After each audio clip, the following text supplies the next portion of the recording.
প্রিয় ভিউয়ার্স আসসালামু আলাইকুম। কেমন আছেন সবাই? এই তো আরেকটা ভিডিও নিয়ে হাজির হলাম আপনাদের মাঝে। তো আজকে রাঁধুনি আমি হালিম রান্না করব। তো এই দিয়ে দিলাম তেল। তো এর ভিতরে তেলটা গরম হয়ে আসছে। তো আমি দিয়ে দিলাম ১ কাপের মতো পেঁয়াজ।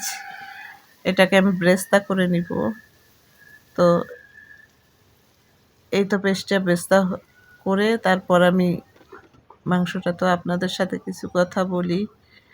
এই যে আপনারা চাইলেই এভাবে এই রেসিপিটা ফলো করে আপনারা হালিম রাঁধতে পারেন এবং সেটা অনেক সুস্বাদু হবে।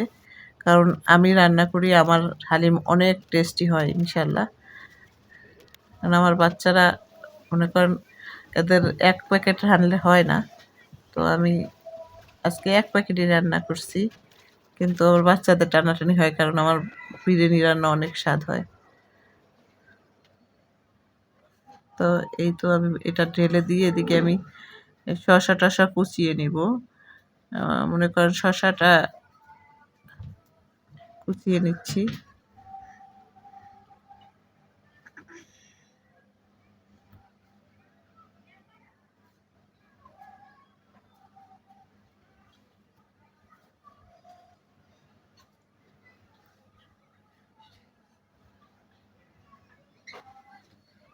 শসাগুলো সব কুচিয়ে আমি কাঁচামরিচটাকে কুচিয়ে নেব।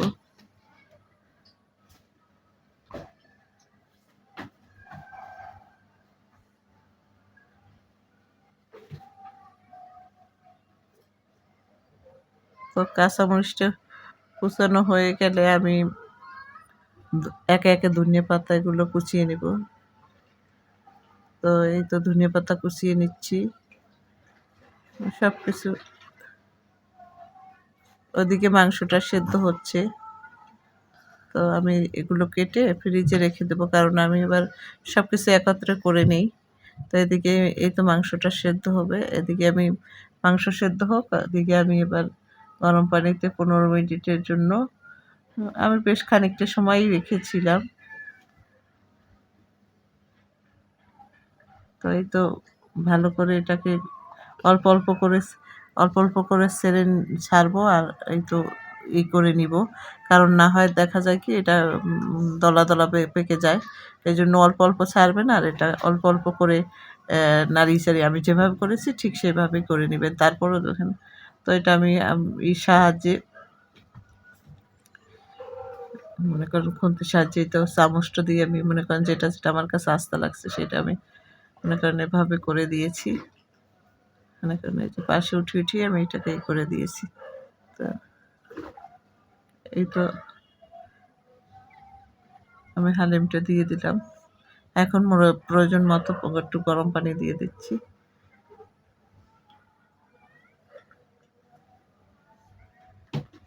নাড়িয়ে-চাড়িয়ে এটা নাড়তে থাকবেন, না হয় নিচে কিন্তু লেগে যাবে।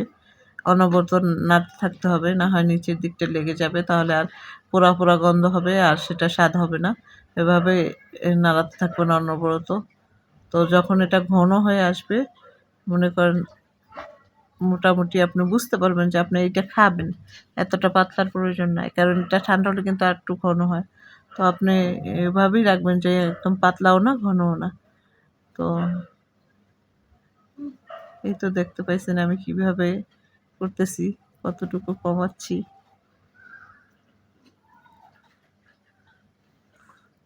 এই তো হয়ে গেল। আমি ঢেকে রাখলাম।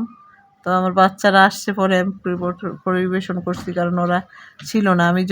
আমি এটার মধ্যেই গুলিয়ে নিতাম। কারণ এটার মধ্যে গোলাইনি কেন জানেন? আমার ছোট বাচ্চাটা দেখা যায় ওই মরিচ ও আর আমিই খাবো এখন। কারণ বড়টা এখনো পড়া থেকে আসে নাই। তো ওকে মরিচ বেশি দেব না, ধনিয়া পাতা খায় না। এজন্য ওরটা আলাদা করছি, আমারটা আলাদা করছি। অনেক টেস্ট হয়েছে। আপনারাও খাইলে টেস্ট হইতো খেলে। মানে আসলেই অনেক স্বাদ হয়েছিল। আমার হালিম ইনশাআল্লাহ আমার হালিমের প্রশংসা সবাই করে যে আমি রান্না করলে আমার হালিম অনেক টেস্ট হয়। তো এই তো এদিকে হালিমটা খাচ্ছিলাম আর বৃষ্টি হচ্ছিল। তো এই তো বৃষ্টিটা মানে উপভোগ করুন আমার সাথে, সাথে। তো খুব সুন্দর বৃষ্টি হইতেছিল। আমি এবার একটু ভিডিও করে নিলাম। আপনাদের সাথে বৃষ্টিটা শেয়ার করলাম। বৃষ্টি রে বৃষ্টি আয়না জুড়ে, আজকে যাব না ঘরে ফিরে। বৃষ্টি রে বৃষ্টি থেমে যাবে, নিশার শাড়িটা লজ্জা করে। সালমান শাহ শাবনূরের খুব সুন্দর একটি গান এইটি। তো আপনারা কি করবেন জানেন, বৃষ্টি আসলে দুহাত তুলে আল্লাহর কাছে মোনাজাত করবেন, যাতে আল্লাহ তাআলা আপনাদেরকে মানে যেটা চাবেন, বৃষ্টিতে হাত তুলে চাইলে আল্লাহ তাআলা কবুল করে ইনশাআল্লাহ। আল্লাহর কাছে দোয়া করে ইনশাআল্লাহ কবুল করবেন আল্লাহ। তো এই যে আমি এবার আমার সাথে দোতলা একটা গাছটা প্রায় দোতলার সাথে ছুঁই ছুঁই হয়েছে। তো এটা আমি একটু ভিডিও করলাম যে এইটার মধ্যে পাতাগুলো বৃষ্টির পানি জমেছিল। তো আমি ভিডিও দেখাচ্ছিলাম, আর বাতাস ছিল খুব, সেইটাও দেখাচ্ছিলাম যে বাতাস ছিল।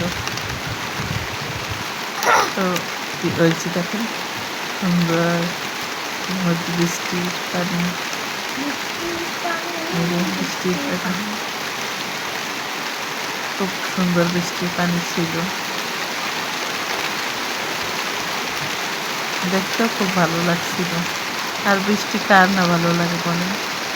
আষাঢ় মাস শ্রাবণ মাস বৃষ্টি হবে না তাহলে কি হয় বলেন? আমার খুব ভালো লাগে বৃষ্টি, আমি খুব বৃষ্টি পছন্দ করি। আপনাদের কার কার ভালো লাগে একটু কমেন্ট করে জানিয়ে যাবেন। কার কার বৃষ্টি ভালো লাগে একটু কমেন্টে জানিয়ে যাবেন। তো এই তো এদিকটা ডাইনিংটা গুছিয়ে মানে মুছে নিচ্ছি, আমি মুছে নিয়ে সোফা টোফা সব গুছিয়ে নেব।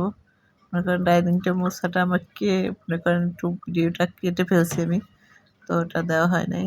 কিন্তু ডাইনিং এই তো আমার বাচ্চারা সারাদিন এখানে বসে টিভি দেখে আর এলোমেলো করে। আসলে সারাদিন আমার বাচ্চারা শুয়ে শুয়ে এই সোফায় শুয়ে শুয়ে টিভি দেখে। তো ওদের মনে করেন বাচ্চাদের তো নাও করতে পারি না, নাও করলে মানে ওদের যতটুকু সময় পায় পড়ালেখা করে তো সময় ততটা পায় না। তো